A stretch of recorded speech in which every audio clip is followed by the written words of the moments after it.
لہرائیں گے اسلام تمنا ہے ہماری۔ سب سے پہلے ہم تاریخ الاسلام ذہبی اس کا حوالہ آپ کو دیتے ہیں، علامہ ذہبی رحمۃ اللہ علیہ۔ میں نے بتایا تھا کہ انہوں نے لکھا ہوا ہے کہ یتناول المسکر و یفعل المنکر، یہ سیر اعلام النبلاء میں انہوں نے لکھا ہے کہ یزید جو ہے نا وہ نشہ آور چیزیں استعمال کرتا تھا اور برے کام کرتا تھا، یہ بات انہوں نے لکھی ہے۔ لیکن اس کے باوجود تاریخ اسلام ذہبی اگر آپ اٹھا کے دیکھیں، اسی طرح سیر اعلام النبلاء ذہبی اٹھا کے دیکھیں، دونوں جگہ پر انہوں نے تاریخ الاسلام میں فرماتے ہیں وفیہ غزوۃ القسطنطینیہ، اس میں اس سن میں غزوہ قسطنطینیہ ہوا، کان امیر الجیش الیہا یزید بن معاویہ تھا، اس میں لشکر کا امیر یزید بن معاویہ تھا، وکان معہ وجوہ الناس وممن کان معہ ابو ایوب الانصاری رضی اللہ عنہ، بڑے بڑے جلیل القدر لوگ اس کے ساتھ غزوے میں شریک تھے، اس کی سربراہی میں، اس کی سپہ سالاری میں، ان میں سے ایک ابو ایوب انصاری رضی اللہ عنہ تھے۔ اسی طرح سیر و اعلام النبلاء میں کہتے ہیں لہو علی حناتہ حسنۃ، اس کی غلطیاں کوتاہیاں انہوں نے ذکر کی ہیں یا روایتیں بعض نقل کی ہیں، کہتے ہیں اس کے ساتھ اس کی یہ نیکی بھی ہے کہ وہی غزوۃ القسطنطینیہ، اس کی نیکی کیا ہے؟ غزوہ قسطنطینیہ میں شرکت کرنا، وکان امیر ذالک الجیشی، وہ اس لشکر کا امیر تھا، وفیہ مثل ابی ایوب الانصاری، اس میں ابو ایوب انصاری جیسے صحابہ کرام شامل تھے۔ یہ علامہ ذہبی رحمۃ اللہ علیہ کی رائے ہے۔ اب علامہ ذہبی رحمۃ اللہ علیہ کو بھی آپ کہیں گے کہ وہ نعوذ باللہ یزیدی تھے، ناسبی تھے،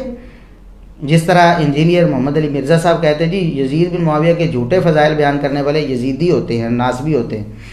اچھا، یہ انجینئر صاحب کے نزدیک تو جھوٹی فضیلت ہے، لیکن حافظ ذہبی رحمۃ اللہ علیہ کے نزدیک تو یہ بالکل صحیح فضیلت ہے۔ تو حافظ ذہبی رحمۃ اللہ علیہ تو ہو گئے نا یزیدی ناسبی۔ تاریخ اسلام میں آپ کو پھر کون ملے گا جو آپ کے نام نہاد حسینی مشن والا ہے؟ اچھا،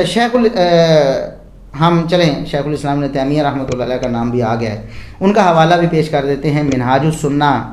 میں وہ فرماتے ہیں وَلِهَذَا كَانَ الصَّحَابَةُ رضی اللہ عنہم یغزون مع یزید وغیرہ فإنه غزا القسطنطینیہ فی حیات ابیہ معاویہ رضی اللہ عنہ وكان معهم في الجيش ابو ایوب الانصاری رضی اللہ عنہ وذلك الجيش اول جيش غزا القسطنطینیہ۔ کہتے ہیں کہ یہ صحابہ کرام غزوے کرتے تھے، یزید کی ساتھ بھی، یزید کی سربراہی میں بھی انہوں نے غزوے کیے ہیں۔ غزوہ قسطنطینیہ یہ یزید کی سپہ سالاری میں ہوا، یزید سپہ سالار تھا، ابو ایوب انصاری رضی اللہ عنہ لشکر میں موجود تھے، اور یہ وہ پہلا لشکر تھا جو غزوہ قسطنطینیہ میں شریک ہوا ہے۔ وفی صحیح البخاری عن ابن عمر رضی اللہ عنہما عن النبی صلی اللہ علیہ وسلم انہ قال، صحیح بخاری میں ہے عبداللہ بن عمر رضی اللہ عنہما نے نبی کریم صلی اللہ علیہ وسلم سے بیان کیا ہے کہ اول جیش یغزو القسطنطینیہ مغفور اللہ، کہ پہلا وہ لشکر، صحیح بخاری میں القسطنطینیہ کے الفاظ نہیں ہیں بلکہ مدینہ کیسر کے الفاظ ہیں، جو کہ قسطنطینیہ ہی تھا۔ تو مدینہ کیسر یعنی قسطنطینیہ کے جو لوگ غزوہ کریں گے وہ مغفور اللہم، وہ اللہ نے ان کو ایڈوانس میں معاف کر دیا ہے۔ یہ شیخ الاسلام ابن تیمیہ رحمۃ اللہ علیہ نے یزید کی فضیلت بیان کی ہے، بتایا ہے کہ یزید اس حدیث کا مصداق ہے۔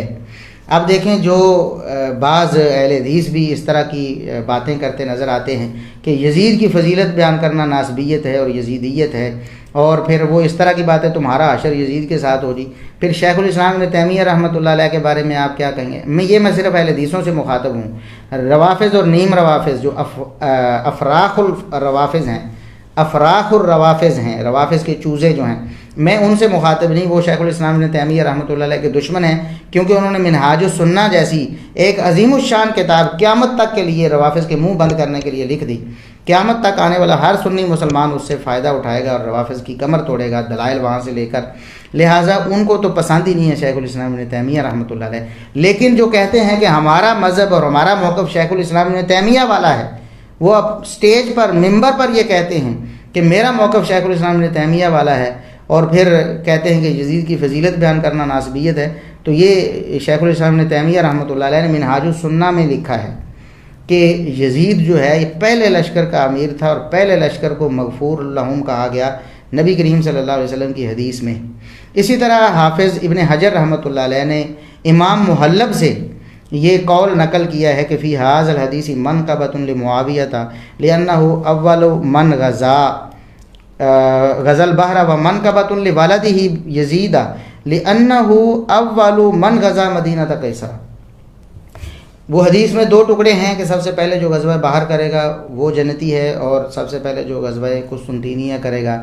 ان کو معاف کر دیا گیا ہے۔ تو محلب فرماتے ہیں امام محلب کے اس میں سیدنا معاویہ کی بھی فضیلت ہے کیونکہ انہوں نے سب سے پہلے غزوہ باہر کیا، اور اس میں یزید کی بھی فضیلت ہے کہ انہوں نے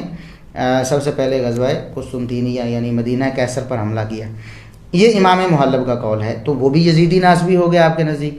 اسی طرح حافظ ابن حجر رحمہ اللہ تعالیٰ نے فتح الباری میں لکھا ہے فَإِنَّهُ كَانَ أَمِيرَ ذَلِكَ الْجَيْشِ بِالْاتِّفَاق۔ یہ جو پہلا لشکر تھا نا غزوہ قسطنطینیہ کرنے والا، یزید بالاتفاق مسلمانوں کا اس بار اتفاق ہے کہ یزید اس لشکر کا امیر تھا۔ یہ حافظ ابن حجر رحمۃ اللہ علیہ کا موقف ہے۔ تو کیا حافظ ابن حجر بھی یزیدی اور ناسبی ہو جائیں گے اور آپ ان کے خلاف بھی اپنے دل میں نفرتیں پال لیں گے؟ اگر نہیں تو پھر آج کے علماء اہل حدیث کو کیوں بدنام کرنے کا ٹھیکہ آپ نے لیا ہوا ہے؟ اسی طرح جامع المسانید والسنن میں حافظ بن کثیر رحمۃ اللہ علیہ نے فرمایا ہے کہ یزید بن معاویہ جو ہیں وہ غزوہ قسطنطینیہ میں سپہ سالار تھے، انہوں نے قسطنطینیہ کا محاصرہ کیا تھا۔ وَهُوَ أَوَّلُ جَيْشٍ غَزَاهَا، یہ پہلا وہ لشکر تھا جنہوں نے غزوہ قسطنطینیہ کیا۔ وَهُمْ مُبَشَّرُونَ بِالْجَنَّةِ وَالْمَغْفِرَةِ، یہ وہ لوگ ہیں جن کو جنت اور مغفرت کی خوشخبری اللہ کے نبی صلی اللہ علیہ وسلم کی زبانی بذریعہ وحی دے دی گئی۔ یہ حافظ ابن کثیر رحمۃ اللہ علیہ، یہ بھی یزیدی اور ناسبی ہو گئے آپ کے نزدیک، یہ بھی حسینیوں سے تو نکل گئے نا آپ کے نزدیک۔ خدا کا خوف کریں اللہ کے بندو۔ اسی طرح البدایہ والنہایہ میں انہوں نے یہی بات لکھی ہے۔ اسی طرح آج کے علماء بھی مختلف آراء ان کی موجود ہیں یزید کے بارے میں۔ شیخ عبید اللہ عفیف حافظہ اللہ تعالی بزرگ علماء میں سے چند جو بہت بزرگ علماء ہیں ہمارے اور بڑے پرانے علماء ہیں، بقیت السلف جنہیں کہا جاتا ہے، انہوں نے لکھا ہے کہ 12 خلفاء میں سے یزید کو لکھا اور امیر المومنین لکھا، اور آگے لکھا اولئک آبائی فجئنی بمثلہم اذا جمعتنا یا جریر المجامع۔ تو اگر آج کوئی بیچارہ کہہ دے تو اس پر یزیدیت اور ناسبیت کا فتویٰ لگ جائے گا۔ تو فتاوی محمدیہ میں صفحہ 113 پہ یہ انہوں نے لکھا ہوا، آپ خود دیکھ سکتے ہیں۔ اسی طرح شیخ الحدیث مبارک پوری رحمہ اللہ تعالیٰ المرآت والے جو ہیں جنہوں نے مشکات کی شرح لکھی ہے، تو انہوں نے بھی یزید کے بارے میں اچھے جذبات کا اظہار کیا ہے۔ اور اسی طرح حافظ ثناء اللہ مدنی صاحب حافظہ اللہ تعالیٰ وہ بھی اس طرح کی بات کرتے ہیں کہ سلامتی والا مسلک یہ ہے کہ ہم خاموش رہ جائیں، برا بھی نہ کہیں، اچھا بھی نہ کہیں، لا نحبہ ولا نسبہ، جس طرح شیخ الاسلام ابن تیمیہ رحمۃ اللہ علیہ سے بھی مروی ہے۔ اسی طرح حافظ عبد المنان نور پوری رحمہ اللہ تعالی بہت بڑے عالم تھے ہمارے، اور بہت زیادہ علماء کے وہ استاذ بھی ہیں، تو انہوں نے بھی اول جیش والی حدیث کو یزید پر فٹ کیا ہے۔ اسی طرح رحمۃ اللہ علیہ کے کہنے کے وہ قائل ہیں۔ اسی طرح مومن اور مومنوں کا حکمران کہتے ہیں یزید کو کہ وہ مومن بھی تھا اور مومنوں کا حکمران بھی تھا۔ بہرحال ہم اس معاملے میں زیادہ تفصیل میں نہیں جانا چاہتے اور نہ ہم اپنا موقف بیان کر رہے۔ انصاف کی بات یہ ہے کہ ابھی تک ہم نے جب اختلاف ہو گیا نا علماء کا کہ یہ اول جیش والی حدیث یزید پر صادق آتی ہے یا نہیں، یزید جو شریک ہوا تھا وہ اول جیش میں شریک تھا یا بعد والے لشکروں میں، کیونکہ کئی ایک لشکروں کے بارے میں بعض روایات میں اگرچہ صحیح بخاری میں یہی لکھا ہوا ہے کہ یزید لشکر کا امیر تھا، لیکن ابو داود کی ایک روایت ہے اس میں عبد الرحمن بن خالد بن ولید کا ذکر آتا ہے، تو اس سے ایک شبہ پڑ گیا ہے کہ عبد الرحمن بن خالد بن ولید جو ہیں وہ امیر تھے یا یزید امیر تھا۔ بعض علماء نے جواب بھی دیے ہیں کہ عبد الرحمن بن خالد بن ولید جو ہے وہ ایک خاص علاقے کے لوگوں کا امیر تھا، لہٰذا جو سب کا امیر وہ یزید ہی تھا۔ لیکن بہرحال یہ معاملہ تھوڑا ڈاؤٹ فل ہو گیا ہے، تو اور ہم اس پر کوئی تفصیلی تحقیق بھی نہیں کر سکے ابھی تک، تو اس لیے ہم اس میں توقف کیے ہوئے ہیں۔ میں جہلم گیا، یہ پچھلے کچھ مہینے پہلے کی بات ہے، وہاں میری درس تھا، درس دیا اور وہاں کسی نے سوال کیا یزید کے بارے میں، تو میں نے بتایا کہ یزید کے بارے میں ہمارا موقف یہ ہے کہ ہم سکوت کرتے ہیں، اور جہاں تک یہ تعلق ہے اول جیش والی حدیث کا، تو ابھی تک ہمیں اس پر اطمینان نہیں ہوا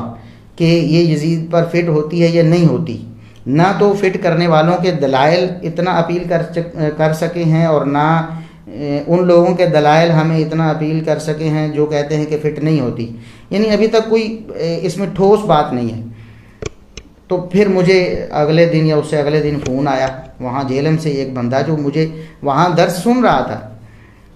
اور اس بات پہ اس نے میرے خلاف اتنا طوفان بدتمیزی کھڑا کیا، مجھے فون کر کے اس نے گالیاں تک دیں، مجھے اس نے رافضی تک کہہ دیا، مجھے رافضی تک کہہ دیا۔ اور میں نے کہا اللہ کے بندو، ہم تو روافض کے دشمن ہیں، آپ ہمیں رافضی کیوں کہہ رہے ہیں؟ کہتے جی آپ یزید جو ہے، یزید رحمۃ اللہ علیہ کے خلاف بغض رکھتے ہیں۔ اور میں نے کہا کون سا بغض؟ ہم کہتے ہیں کہ یہ جو آپ کہہ رہے ہیں اس کے بارے میں علماء کا اختلاف ہو گیا ہے اور ہمیں ابھی تک کوئی ٹھوس دلیل نہیں مل سکی ہے، اس لیے ہم توقف اختیار کیے ہوئے ہیں۔ ہم کہتے ہیں کہ اس کو فٹ کرنا بھی یقین ہمارے لیے ممکن نہیں ہے اور رد کرنا بھی یقین ممکن نہیں ہے۔ تو مجھے گالیاں دینے لگا، یہ ایک دوسری انتہا ہے۔ تو بھائی یزید کی فضیلت کا اقرار کر لینا یہ ناسبیت اور یزیدیت نہیں ہے، اور یزید کی فضیلت کا انکار کر دینا یا اس میں توقف کر لینا یہ رافضیت نہیں ہے۔ اس لیے میرے نوجوان بھائیوں، خصوصاً میں نوجوانوں سے مخاطب ہوں، آپ علماء حق کے بارے میں اپنے دلوں کو پراگندہ نہ کریں۔ اگر آپ علماء حق کے بارے میں اپنے دلوں کو پراگندہ کریں گے تو آپ اپنی دنیا آخرت برباد کر بیٹھیں،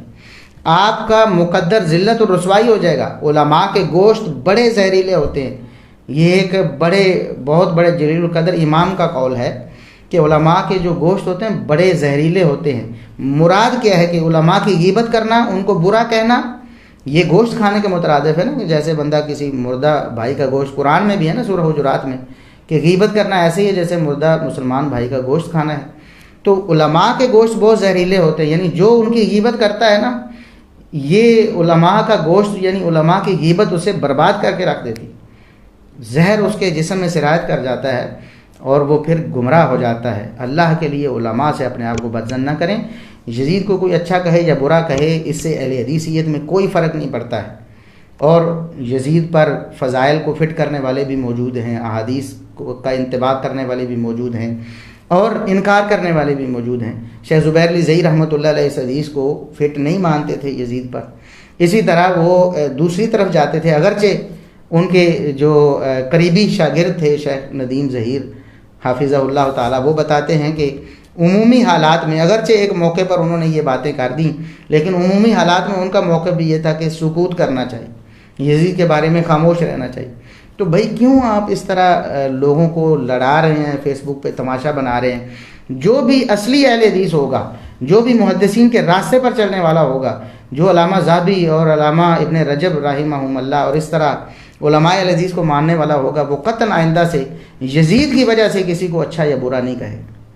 یزید کی وجہ سے کسی سے بغض یا نفرت نہیں رکھے گا، چاہے وہ اچھا کہے یا برا کہے۔ یہ ہماری ایک گزارش ہے۔ مجھے امید ہے کہ انشاءاللہ ہماری ان گزارشات کو اور معروضات کو، ابھی ریکارڈ بھی ہو رہی ہیں، انشاءاللہ یوٹیوب پہ بھی اپلوڈ ہو جائیں گی، جو انتہائی اچھے مزاج سے اور انتہائی خوش دلی سے تعصب کی پٹی کو ہٹا کر ٹھنڈے دل سے تعصب کی اینک وہ اتار کر ان باتوں اور معروضات پر غور کرے گا، انشاءاللہ